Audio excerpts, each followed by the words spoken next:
Hoy vamos a estar continuando con las enseñanzas del capítulo de Marcos. No sé si se acuerdan, estamos en la última semana de Jesús y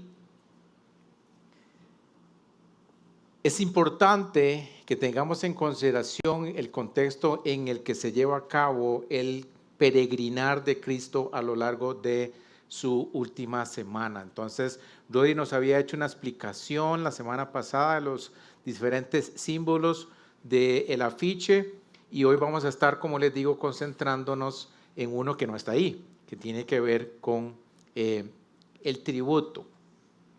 Les voy a pedir que abran sus Biblias en el libro de Marcos, capítulo 12, de los versículos 13 al 17. Recuerden que si no tienen Biblias, allá afuera tenemos unas Biblias disponibles para que las usen, pero les recomendaría de sobremanera que tengan la suya. Es importantísimo tener una Biblia. Yo soy de los que me gusta mucho la Biblia impresa. Y allá afuera en la librería hay muy buenas Biblias, Biblias de estudio también.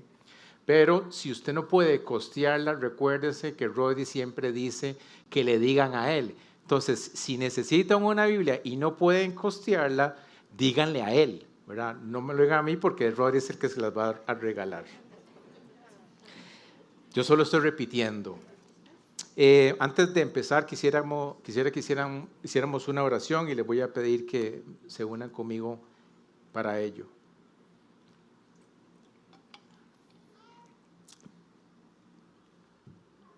Padre, te damos muchas gracias por esta tarde, Señor. Gracias porque nos has permitido venir hoy aquí a aprender de tu palabra, Señor.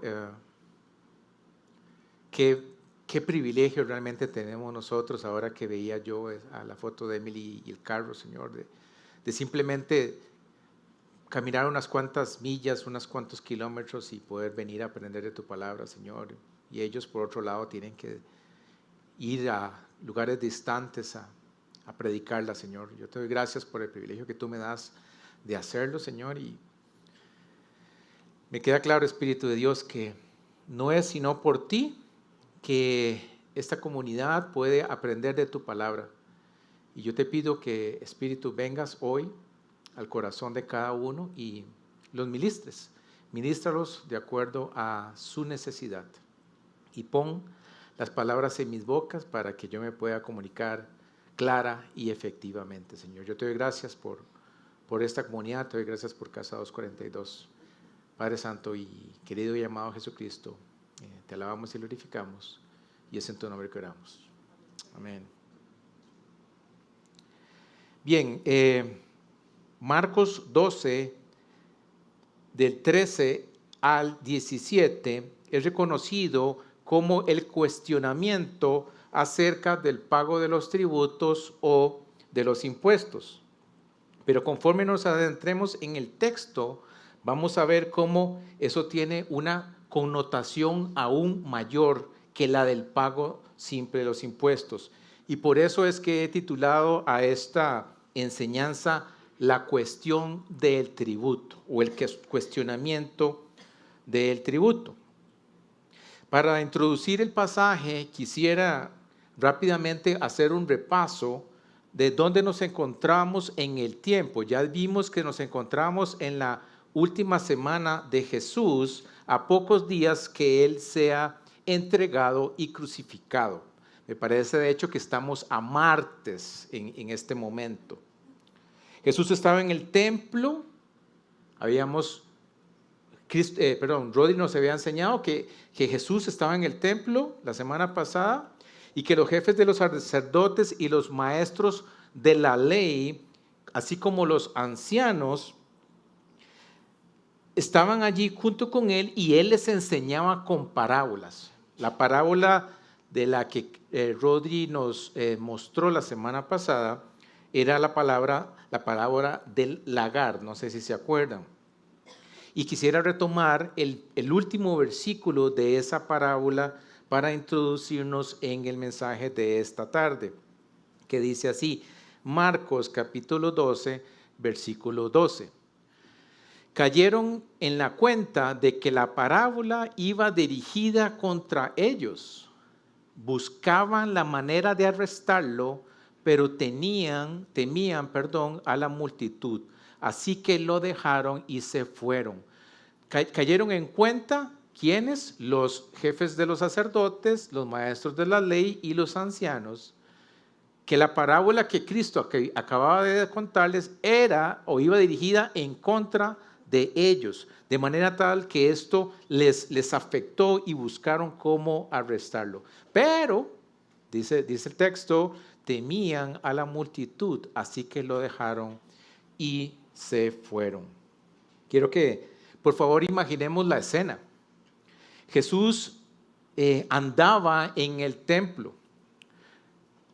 Y en el área donde él estaba no era un área reservada específicamente para judíos o sacerdotes, sino que era el área de los gentiles, era ahí como el patio general. Básicamente donde estaba toda la multitud. Y la multitud que había en ese momento estaba conformada por diferentes tipos de personas que habían venido a la celebración de la Pascua. ¿Qué tipos de personas podríamos encontrar ahí? Religiosos, judíos, gentiles, fariseos, vendedores e incluso puede que hasta uno que otro turista. Recuérdense que había más o menos 1 millón de personas en ese momento. Dice el texto, cayeron en cuenta de que la palabra iba dirigida con ellos, buscaban la manera de arrestarlo, pero temían a la multitud. Así que lo dejaron y se fueron. Es importante resaltar que aquí la multitud pareciera que cobra un aspecto importante respecto de los cuestionamientos que se le estaban haciendo a los aristócratas de la ley, a los religiosos. Pareciera que la multitud es importante, ¿verdad? Y quiero que recordemos esto. ¿Por qué? Porque las conversaciones que tuvo Jesús con esos líderes religiosos no se dieron en el contexto de una conversación privada, sino más bien era una conversación como la que podríamos tener hoy aquí. Eran conversaciones públicas en las que la multitud escuchaba. Y porque escuchaba me parecía, a mí específicamente, y supongo que a todos nosotros, que por eso es que buscaban arrestarlo. No es lo mismo que yo tenga una conversación solo con Jimmy en este momento, a solas en un cuarto, donde él puede tomar algún tipo de acción. Pero si yo tengo esa misma conversación con Jimmy hoy por hoy y todos ustedes son testigos de esa conversación, entiendo que Jimmy no va a ser por donde arremeter contra mí si yo le caigo mal, por ejemplo. Así que vemos entonces cómo había una especie de diferencias específicas entre los líderes religiosos y Jesús, ¿verdad? De hecho, no sé si se acuerdan, que hay un momento donde Jesús les hace una pregunta a ellos sobre el bautismo de Juan y ellos son incapaces de responderle. Imagínense la perspectiva o la opinión que tenía la multitud de aquellos que se suponían debían ser los líderes religiosos de ellos y no pudieron ni tan siquiera responder la pregunta de Jesús. Entonces, ¿cómo no iban a querer matarlo? ¿Cómo no iban a querer arrestarlo? Pero ese es el contexto, eso es lo que está pasando antes y vamos entonces a ver lo que nos tiene preparado para esta tarde la palabra de Dios en Marcos 13 al 17, que dice: Luego enviaron a Jesús algunos de los fariseos y de los herodianos para tenderle una trampa con sus mismas palabras. Al llegar le dijeron: Maestro, sabemos que eres hombre íntegro. No te dejas influir por nadie porque no te fijas en las apariencias, sino que de verdad enseñas el camino de Dios. ¿Está permitido pagar impuestos al César o no? ¿Debemos pagar o no? Pero Jesús, sabiendo que fingían, les replicó: ¿por qué me tienden trampa? Tráiganme una moneda romana para verla. Le llevaron la moneda y él les preguntó: ¿de quién son esta imagen y esta inscripción?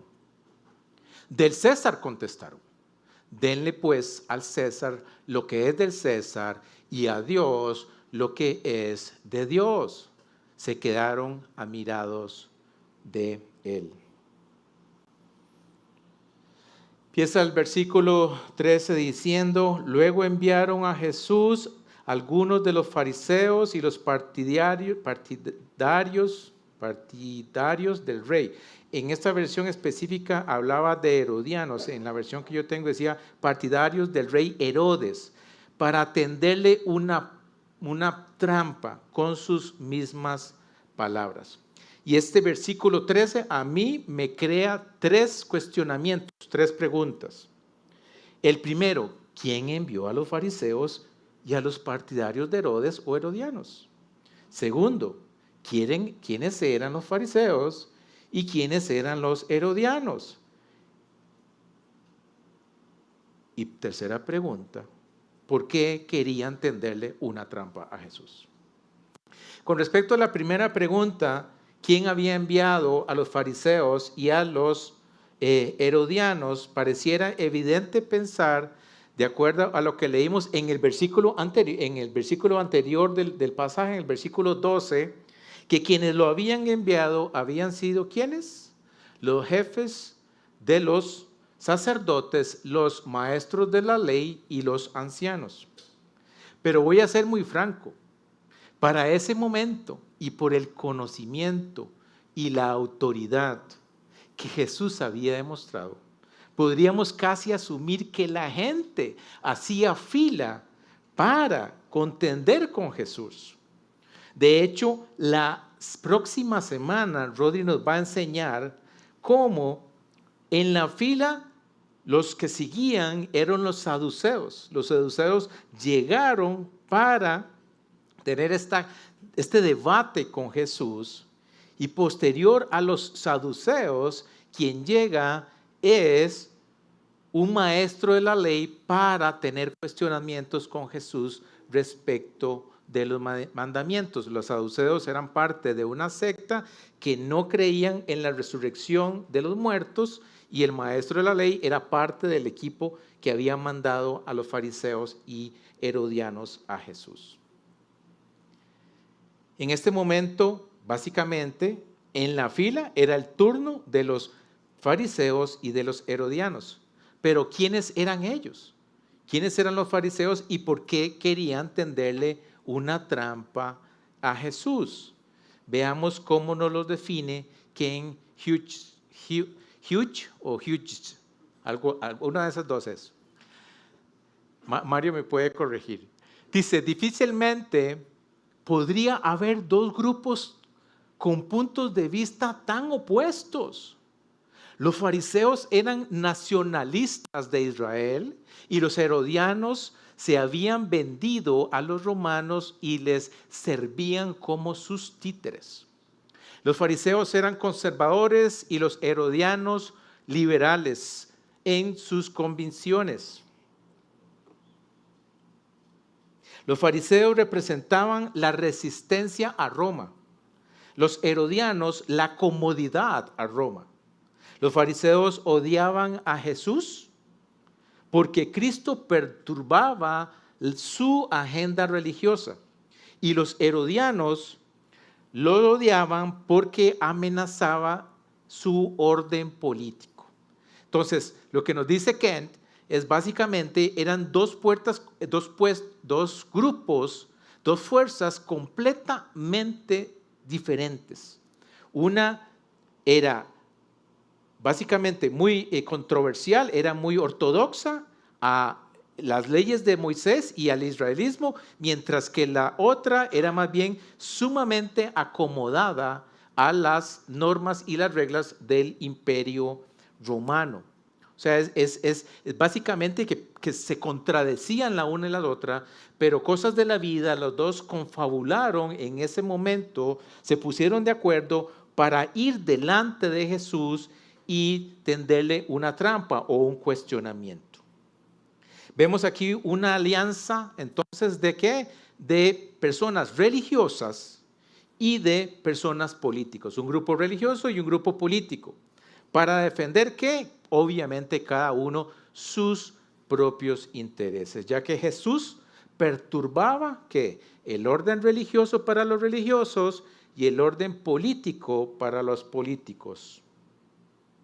La trampa había sido tendida precisamente para acabar con la amenaza que Cristo significaba para cada uno de esos grupos. Ya habíamos visto semanas atrás cómo Jesucristo nuevamente perturbó a los religiosos cuando estaban en el templo. Se percata Cristo de cómo se estaban haciendo las cosas en el templo y cómo esto se había convertido literalmente en un mercado persa, donde los animales habían estado ofrecidos o se vendían a precios excesivos, así como un montón de tiliches que se estaban vendiendo en el templo. Jesucristo vuelca las mesas y les dice, según Marcos capítulo 11, 17 y 18. También les enseñaba con estas palabras: ¿no está escrito, mi casa será llamada casa de oración para todas las naciones? Pero ustedes la han convertido en cueva de ladrones.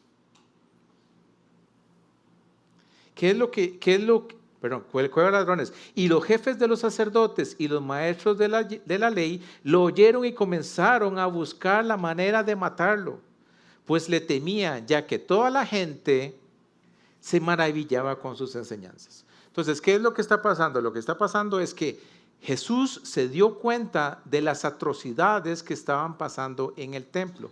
Y él perfectamente sabía, de acuerdo a lo que había sido dicho, que la casa de él iba a ser una casa de oración. No era una casa donde se tenían que vender tiliches. Era una casa de oración. ¿Por qué entonces, siendo así, si Jesús había llegado y había volteado mesas y los religiosos lo vieron, porque ellos le temían? Ellos le temían porque la multitud, recuerden que la multitud aquí juega un papel importante, se maravillaba de sus enseñanzas. Ven cómo la agenda religiosa de los líderes en ese momento de la aristocracia religiosa se ve perturbada por Jesucristo. Ellos que pensaban que la Pascua se iba a celebrar comúnmente, pero de repente tienen a un Jesucristo volcando mesas en el templo. Claramente la agenda había sido perturbada.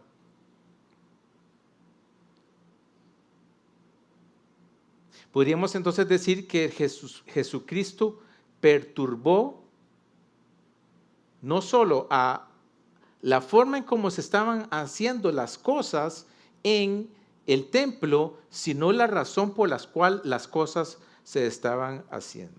De allí la urgencia de parte de los religiosos de enviar a otras personas a probar a Jesús y hasta engañarlo con su propia respuesta. Pareciera que la estrategia entonces era agregar a la discusión que habían tenido en este momento, que era meramente de índole religioso, ¿a quién? Al orden político. Entonces, ¿qué es lo que hacen? Entonces incorporan a los herodianos al juego. Era, como les dije, el turno de los fariseos y los herodianos. Veamos cómo lo decía el versículo 14. Al llegar le dijeron: Maestro, sabemos que eres un hombre íntegro. No te dejas influir por nadie porque no te fijas en las apariencias, sino que de verdad enseñas el camino de Dios. ¿Está permitido pagar impuestos al César o no? Ojo, la clase de hipocresía de estas personas que fueron a Jesús a tenderle una trampa y empiezan ¿con qué? Empiezan con una adulación. Maestro, sabemos que eres un hombre íntegro, que no te fijas por nadie porque no te fijas en las apariencias, sino que enseñas el camino de Dios de acuerdo con la verdad. Pero en esta adulación, la adulación como tal con la cual ellos inician esas frases, ahí no está la trampa. ¿Por qué no está la trampa? ¿Era Jesús el maestro? Sí, sí lo era. ¿Era Jesús un hombre íntegro? Sí, sí lo era. ¿Se fijaba Jesús en apariencias? No, no se fijaba. ¿Enseñaba el camino de Dios conforme a la verdad? Sí lo hacía. De manera tal que en esta primera parte de la conversación, la trampa no está en la adulación. ¿Dónde está entonces la trampa? La trampa está en la pregunta que le hicieron. ¿Está permitido pagar impuestos al César o no? ¿Debemos pagar o no? Lo capcioso, lo tricky, lo complicado de la pregunta radica en que los fariseos entendían, y eso es importante que lo vayamos entendiendo, porque es como profundizar en el texto. Los fariseos entendían que el tributo que ellos debían ofrecer era aquel a quienes ellos les debían devoción total. ¿Y quién era ese? A Dios. Los fariseos debían devoción total únicamente a Dios. De manera tal que desde el punto de vista de los fariseos, cuando lanza la pregunta que si era merecido pagar los impuestos al César, perfectamente podríamos ver esa pregunta de esta forma. ¿Es la voluntad de Dios que nosotros demos tributo a otro Señor que no sea el mismo Dios? ¿Ven lo capcioso de la pregunta? Si Jesús respondía que sí, parecería que estaba aprobando la autoridad del imperio romano sobre ellos, sobre el pueblo judío. Y la explotación, estaría aprobando también la explotación del imperio sobre los judíos mediante el pago de impuestos o de tributos. Pero por otro lado, si él respondía que no, no solo les estaría dando la razón a los fariseos de estar en contra de los romanos, que eran de por sí antirromanos, sino que también estaría demostrando oposición al César e iría en contra de los herodianos, quienes eran pro-romanos. Pareciera que fuere como fuere, no importa la respuesta que Jesucristo diera, siempre iba a quedar mal, ya fuera a los fariseos o a los herodianos. Pero veamos cómo responde Jesús. Veamos los versículos 15 al 17. Dice, ¿debemos pagar o no? Pero Jesús, sabiendo que fingían, les replicó, ¿por qué me tienden trampas? Tráigame una moneda romana para verla. Le llevaron una moneda y les preguntó, ¿de quién es esta imagen y esta inscripción? Del César, contestaron.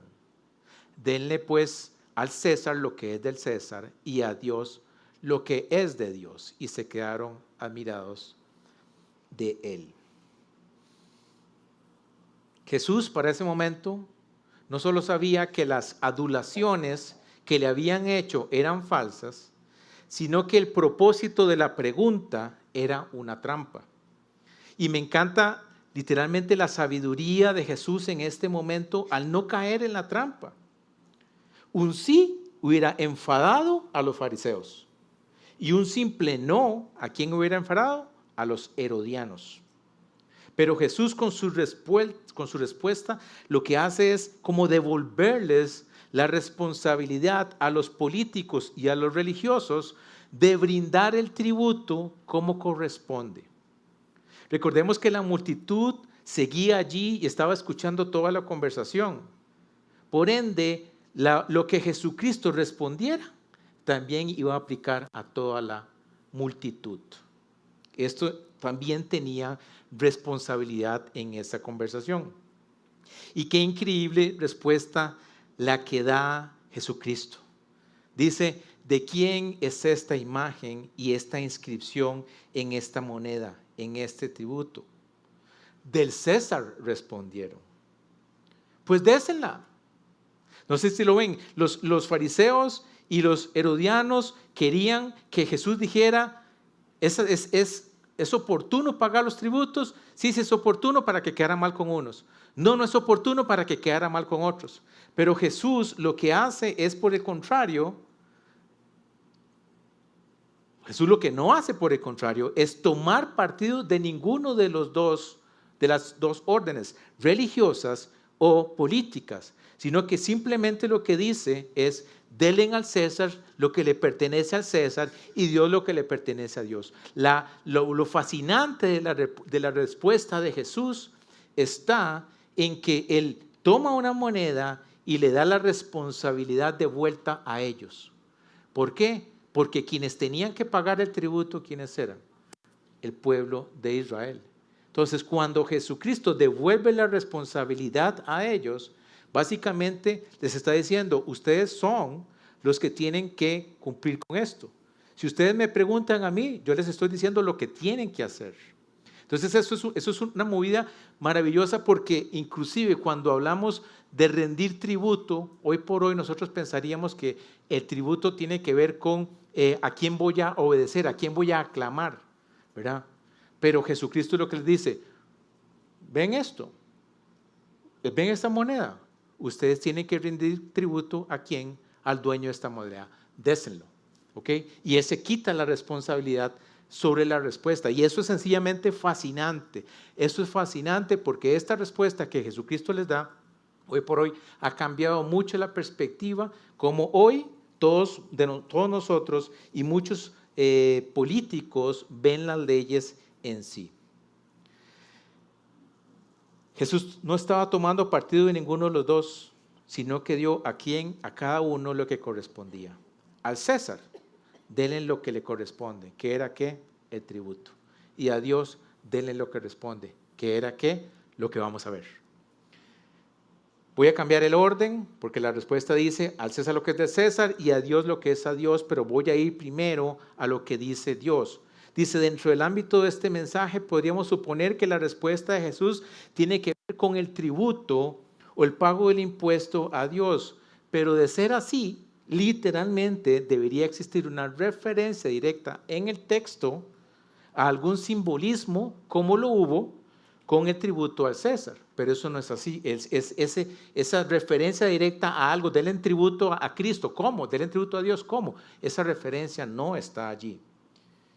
Y siendo así, la pregunta que tanto yo como ustedes deberíamos hacernos es, ¿cuál es el tributo que les corresponde a Dios? Y para mí la respuesta es esta. No se lo pierdan, porque es realmente impactante. ¿Están listos? ¿Cuál es el tributo que le corresponde a Dios? Todo. Voy a decir otra vez para que no escuchó.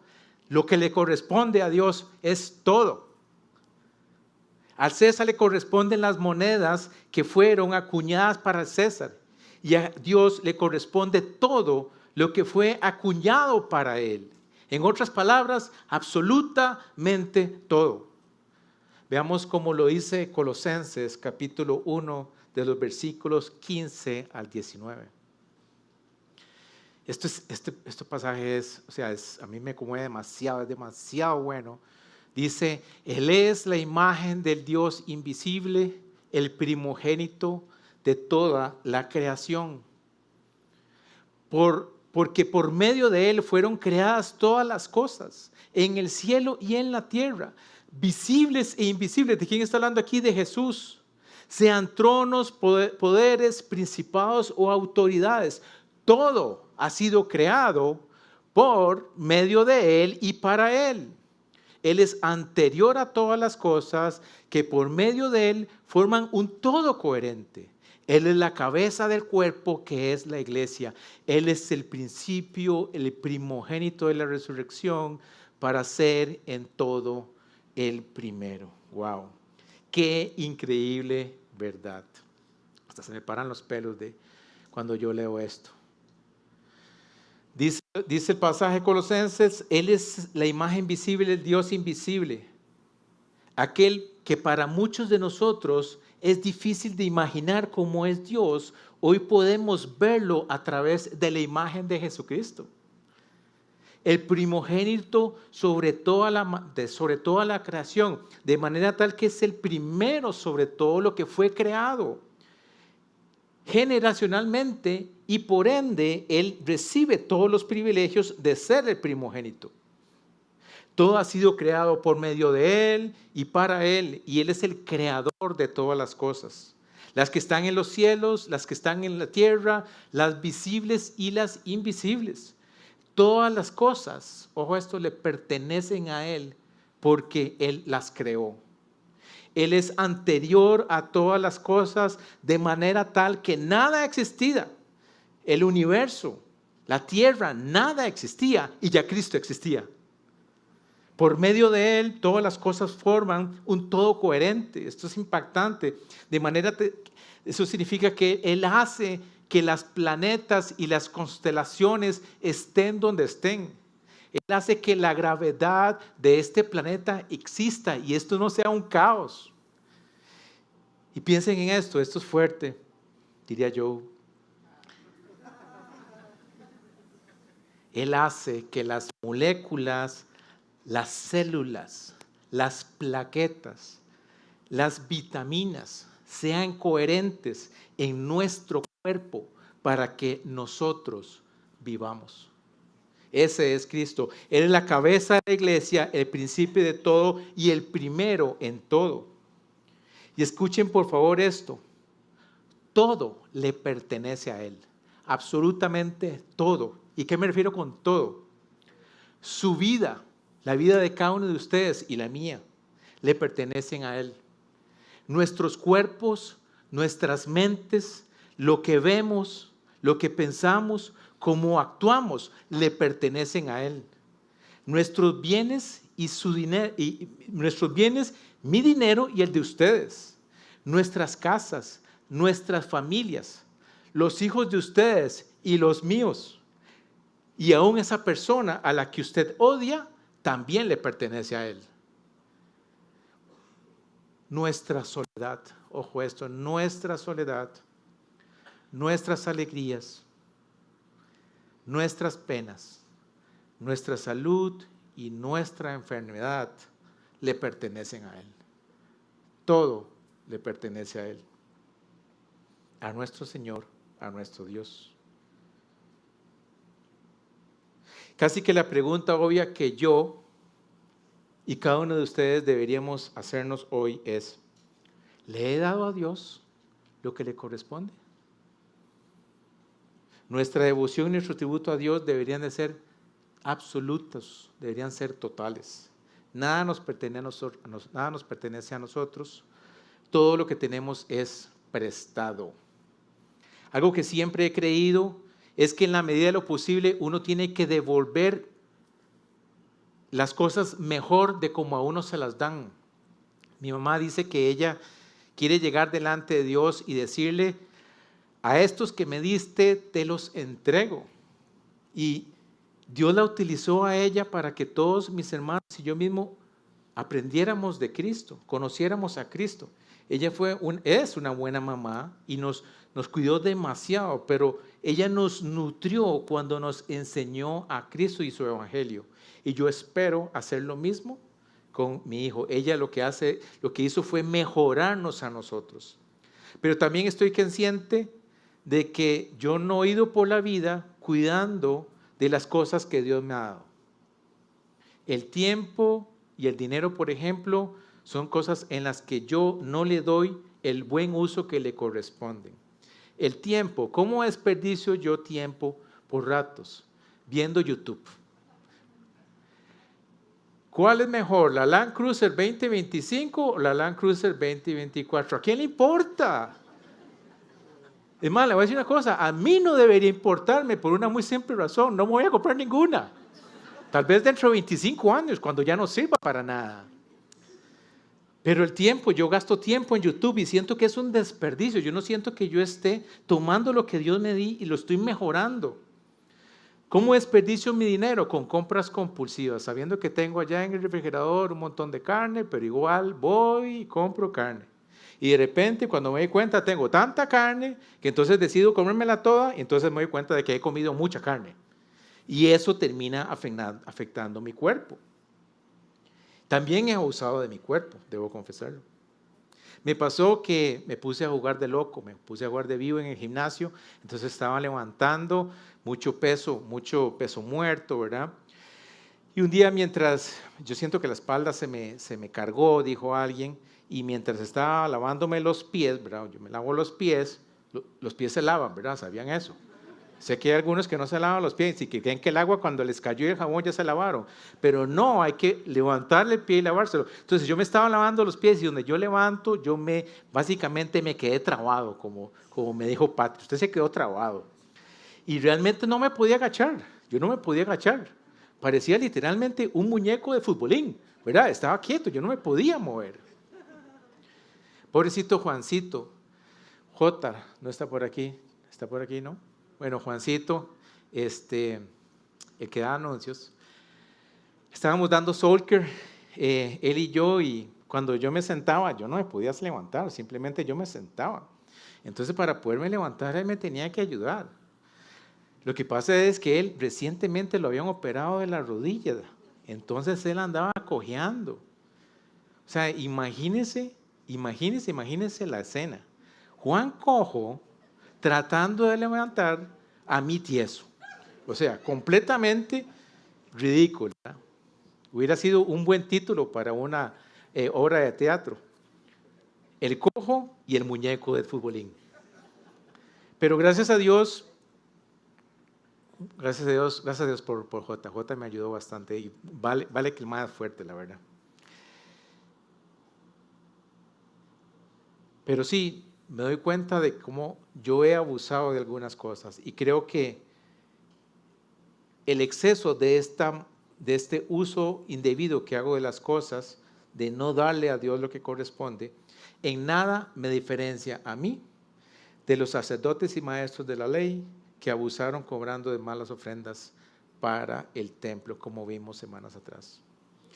Denle a Dios lo que es de Dios, responde ampliamente la pregunta que le plantearon a Jesús para ambos bandos, los espirituales y los políticos. Esa respuesta perfectamente llena ese espacio, ya que aún los tributos del César, denle a César lo que le corresponde al César, denle a Dios lo que corresponde a Dios. Eso responde plenamente cualquier cuestionamiento. Por una cosa muy simple, aún los tributos al César le pertenecen a Dios. Todas las cosas fueron hechas por Él y para Él, aún los tributos del César. Pero Jesús responde de una manera específica con respecto al César. Y vamos a ver esta parte. Parte número 2, denle al César lo que es del César. Qué ironía que los tramposos se acercaran a él con halagos para hacerlo caer y que Jesús al final, en efecto, respondiera íntegramente, sin favoritismos y solo con la verdad de Dios. Decía el versículo 15 y el 16, tráigame una moneda romana para verla. Le llevaron la moneda y él les preguntó, ¿de quién es esta imagen y esta inscripción? Del César, contestaron. La moneda romana, dice la moneda romana o la moneda del tributo que Jesús solicitó era el denario, una moneda pequeña de plata, la cual no solo tenía el valor correspondiente a un día de trabajo, sino que representaba el impuesto que debía pagar toda persona adulta, sea hombre o mujer, anualmente al César, tan solo por el derecho de existir. ¿Ok? Déjeme ver si tengo un denario aquí. No tengo un denario, pero tengo una moneda. Pero es más o menos como esto era el denario. Era una moneda de plata, pero además era una moneda muy pequeña. Y dice que era una moneda que se utilizaba para pagar ¿qué? Los impuestos o el tributo al César. Y la moneda tenía una imagen. y además tenía una inscripción. La imagen que tenía en ese momento era la de Tiberio César, que para ese momento era el emperador. Y la inscripción que tenía era Tiberio César Augusto, hijo del divino Augusto. De manera tal que el padre de Tiberio era Augusto César, ¿ok? Y Tiberio era el hijo de él. Y que Cristo solicitara la moneda como tal. Tráigame una moneda. Quiere que le responda, tráigame una moneda. Entonces le traen la moneda. Yo me imagino a Jesús así con la moneda. Y esto me hace a mí pensar varias cosas. Y ojo lo importante de lo que Cristo hace.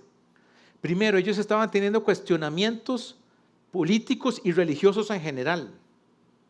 Pero Cristo, al solicitar la moneda, creo que les da una imagen tangible y visible, específica para el corto entendimiento que ellos de por sí tenían, ¿verdad? Vean la moneda, porque mi respuesta va a ir enfocada a este pedazo de plata nada más.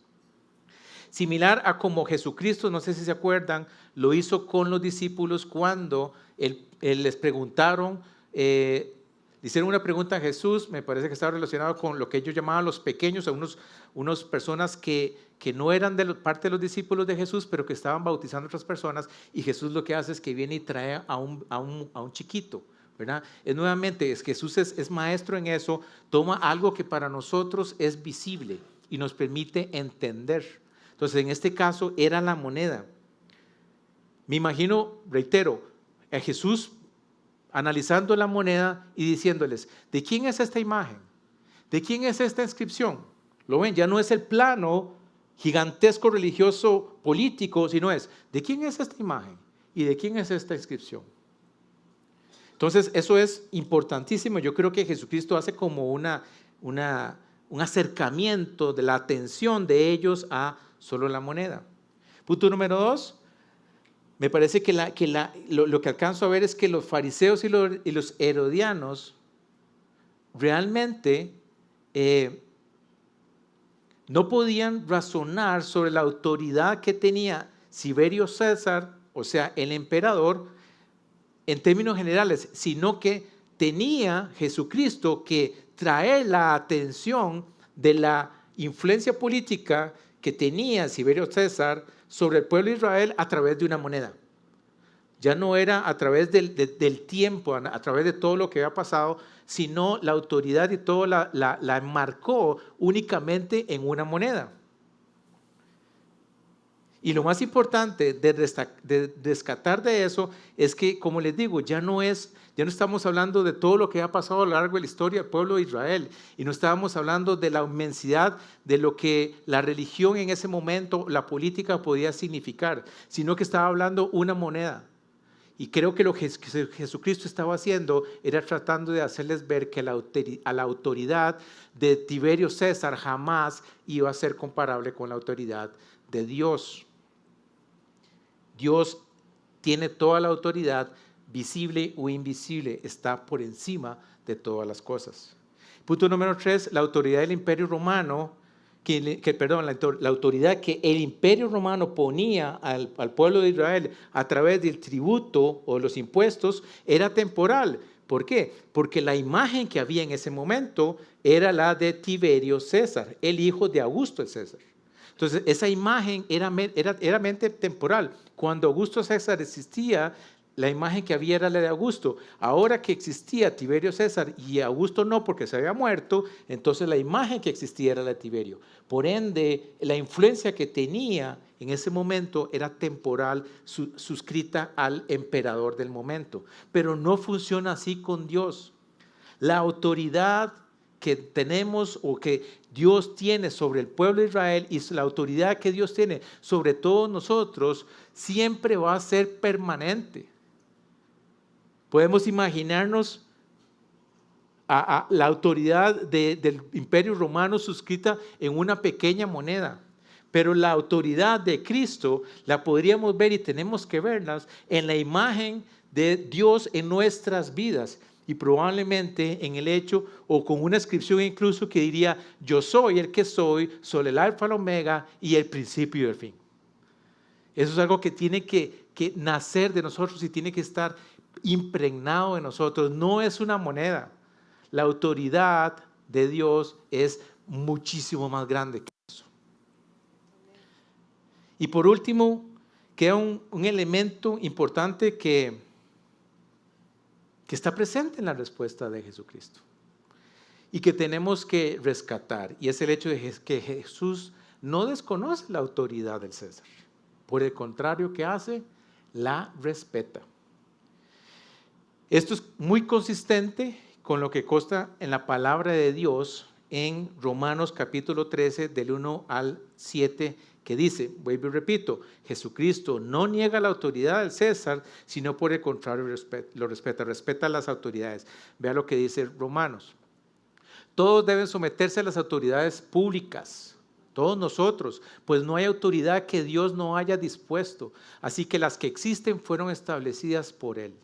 Por tanto, todo el que se opone a la autoridad se rebela contra lo que Dios ha instituido. Los que así proceden recibirán castigo, porque los gobernantes no están para infundir terror a los que hacen lo bueno, sino a los que hacen lo malo. ¿Quieres librarte del miedo de la autoridad? Haz lo bueno y tendrás su aprobación, pues está al servicio de Dios para su bien. Pero si haces lo malo, entonces debes tener miedo. No en vano lleva la espada, pues está al servicio de Dios para impartir justicia y castigar al malhechor. Así que es necesario someterse a las autoridades, no solo para evitar el castigo, sino también por razones de conciencia. Por eso mismo pagan ustedes impuestos, pues las autoridades están al servicio de Dios, dedicadas precisamente a gobernar. Paguen a cada uno lo que le corresponde. Si deben impuestos, paguen los impuestos. Si deben contribuciones, paguen las contribuciones. Al que deban respeto, muéstrenle respeto. Al que deban honor, ríndanle honor. Entonces, en la palabra consta que aún el Señor respeta las leyes, aún el Señor respeta la autoridad de los gobernantes. Debemos entonces nosotros, ¿qué creen?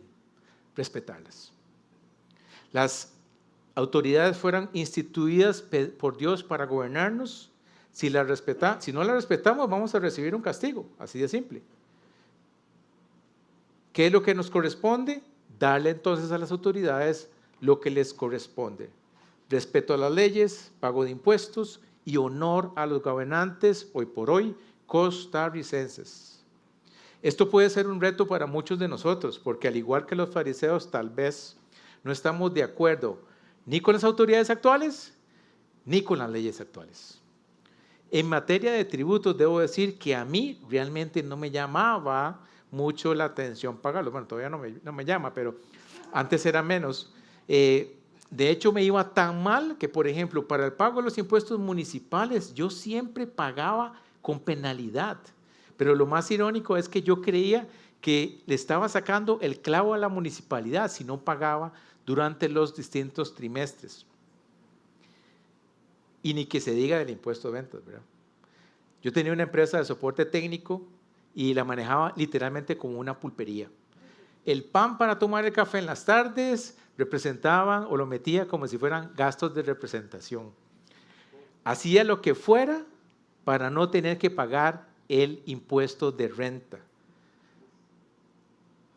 La pregunta que generalmente yo les hacía a los clientes era con o sin factura, para no tener que pagar renta. Ese era casi el eslogan de la empresa. Inflar gastos, que mis familiares le echaran gasolina al carro y pidieran que la factura se hiciera a nombre de la empresa, o tener la contabilidad diseñada específicamente para el Ministerio de Hacienda y cosas por el estilo, no son prácticas en las que yo respeto a las autoridades de este país ni honro a Dios. De manera tal que el que tenga oídos, que oiga.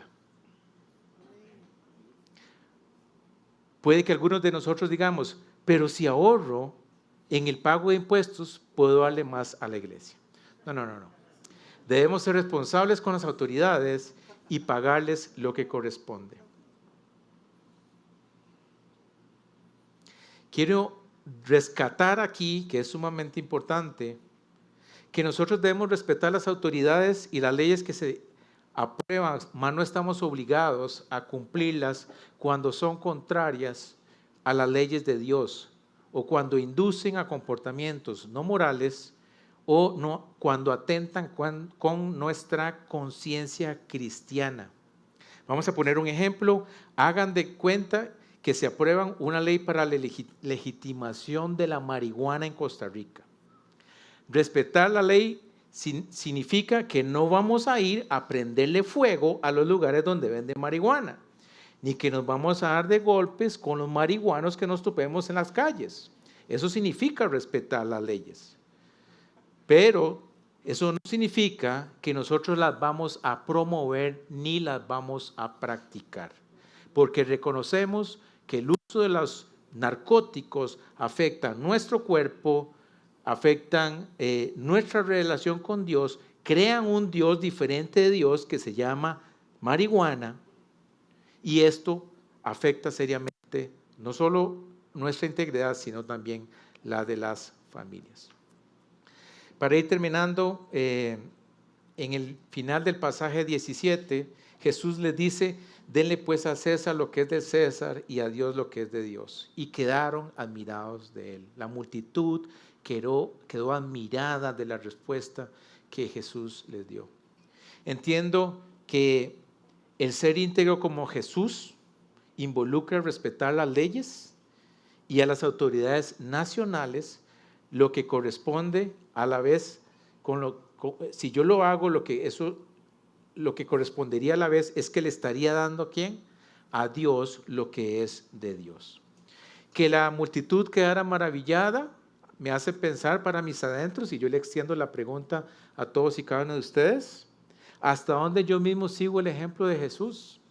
De manera tal que bajo cualquier circunstancia, y sea cual fuera la intención de las personas que se acercan a mí, yo actúo y respondo íntegramente, sin excepciones, y guiando a las personas al Dios con la verdad. Quisiera finalmente retarnos a todos y cada uno de nosotros, para que pongamos nuestras barbas en remojo y analicemos nuestras vidas y que nos preguntemos: ¿hasta dónde Jesús es el Dios de nuestro todo? ¿Hasta dónde yo le estoy dando a Él lo que le corresponde? ¿Hasta dónde yo estoy respetando a las autoridades nacionales? ¿Y hasta dónde las demás personas quedan admiradas de cómo nuestras vidas reflejan la sabiduría y la autoridad de Cristo Jesús?